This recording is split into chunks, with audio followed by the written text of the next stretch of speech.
I cannot describe to you how I feel right now. What I'm experiencing is so detached from the normal, I'm almost convinced I've finally gone insane. Almost. My wife B died during childbirth. She was gorgeous, funny, intelligent, stubborn, a woman whose laugh was so loud eating in restaurants was a challenge, and whose stare was so intense it made my hands shake. I lost her, as she gave birth to our daughter, Sam. Of course, I could have resented Sam for taking away what was once mine in a way nothing else could be, for taking what was so truly and utterly pure. But I didn't. I knew B wouldn't have wanted any resentment. She wouldn't have wanted her only child to have to live a life ruined by hate. But this isn't about grief. This isn't about the physical sucker punch of forever losing something you loved. This is about something far more sinister. My daughter was lively, always running and screaming, leaping up and down the climbing frame, causing havoc in our nursery classes. So for her 6th birthday, a trip with friends to the movies had left her so pent up with energy I could barely keep up with her as she dipped and dodged between people on the pavement. She'd occasionally turn back through the sea of people and shout, "Daddy, come on," in a tone that was almost petulant. I couldn't help but love her. I tried to chase her, I really did. She was too busy looking at me when she dashed out into the road and the bus didn't have time to stop. A sickening crunch and the world fell silent. I cradled the broken form in my arms, too numb to weep, too hurt to move. All I could feel was the warm blood gently seep into my clothes. In the state of shock I was in, I could just think about how I was going to wash my jeans. It sounds horrid, I know, but a loss like that tears everything away from you and leaves you with only the bare thought process that makes us human. The next week was a blur. I could not place a single memory to a time, in between friends and family extending their condolences, and the howling sobs of mine that would break out at any moment. A door slamming, the gentle hum of the fridge, her voices laughing on the radio. I attended her funeral dressed all in black. By dress, I don't mean merely clothes. My very essence was dark.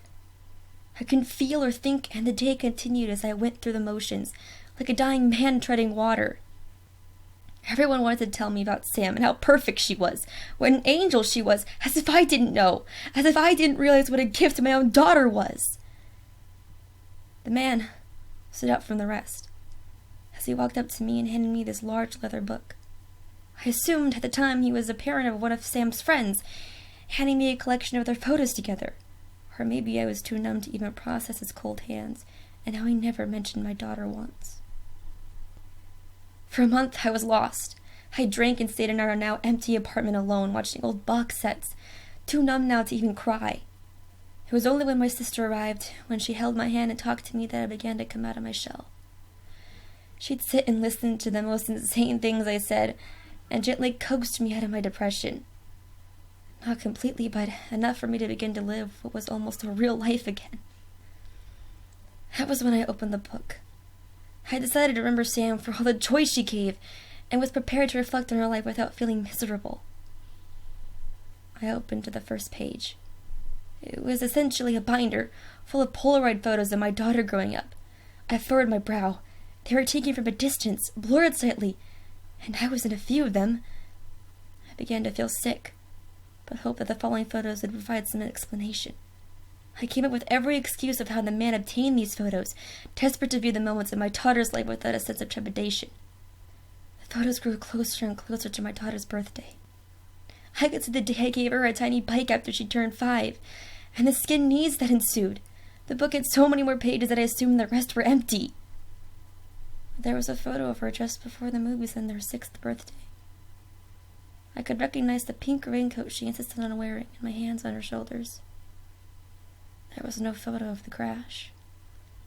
Instead, her life continued inside this book. Her 7th birthday had a photo of me and her in the garden, covered in paint, with a huge canvas on the floor and an extremely messy painting. Her 7th birthday. Her 7th birthday. The reality of what I was seeing hit me then, and I slammed the book shut. I sat there, at the kitchen table, staring at the leather. This must be some sadistic Photoshop. I hoped I hoped that someone had taken the time to pull a horrid prank on me. I say I hoped because essentially I couldn't believe the other explanation, if there even was one. Gritting my teeth, I decided I had nothing to lose and kept reading. I can't explain the emotions I felt whilst I read accurately, listening to the sound of the page turning. I can try, but nothing can prepare you for something like this. Her life continued, showing her losing her baby teeth, her first day of senior school. My turning with the pages became more frenzied, and I began to notice something. The photographer was getting closer to her. As she grew older, not in every photo, but a general trend, the photographer was getting closer and closer, more daring perhaps.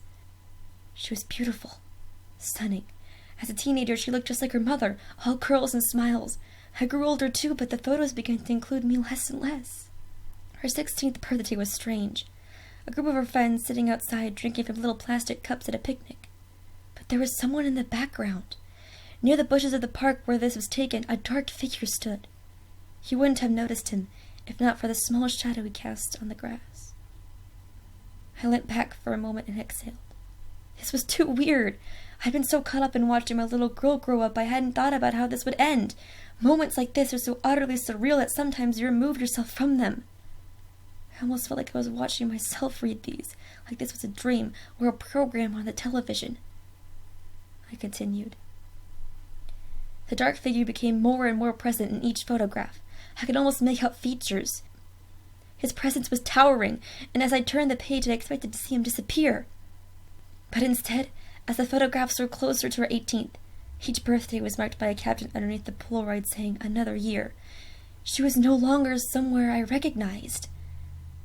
Instead, the photos were of her in a dimly lit house, her face contorted by fear, striking all sorts of weird poses. Sometimes she would be dressed like an ancient queen, or she would be dressed like a maid scrubbing the floors. The figure was there even closer now. His legs or his arm would appear in each and every one, no matter how she was dressed. In every photo, her face had this desperately pained expression.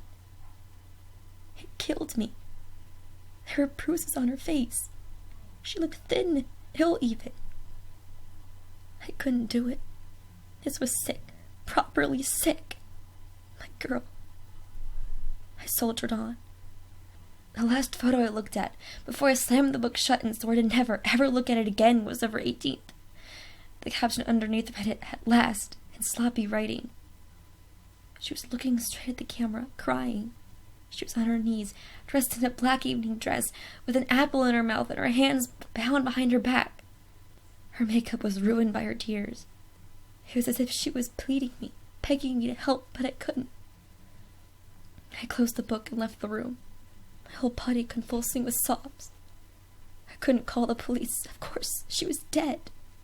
The thing that keeps me up at night isn't the content of what I saw. It said there were so many pages left.